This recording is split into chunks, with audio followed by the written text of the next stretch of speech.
everybody. Today we're going to do a pivot chord modulation case study. We're going to be using the Johann Walther Pastorella for organ solo. It's a really wonderful piece, and I implore everyone to listen to it elsewhere. We're just going to be looking at the score today. The first thing that we have to do is establish where the modulation point occurs. Sometimes with a direct modulation, it's very obvious that you see a switch, but in the case of a pivot chord modulation, it's a little bit more subtle. The piece begins in A major, and the first section ends in E major, which is a diatonic modulation to the dominant. This is accomplished through a pivot chord. In order to identify this and correctly notate this modulation, we must find the last place in the section that there is a chord that is common to both tonalities, diatonically speaking, before E major becomes the new key center. Note that the arrow points to this very spot.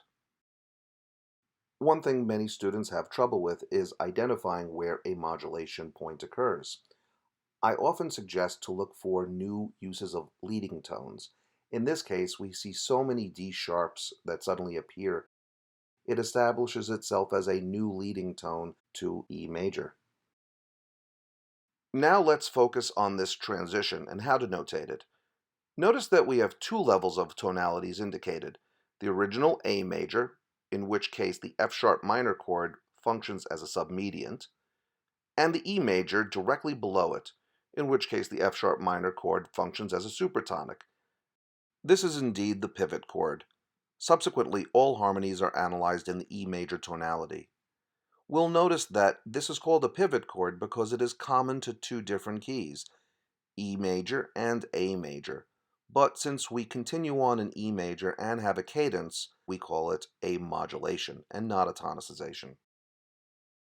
Just as a reminder, we have crossed out the secondary dominant notation, as if the piece were to continue in the original key, and this chord be part of an actual tonicization. This is unnecessary and confuses the issue.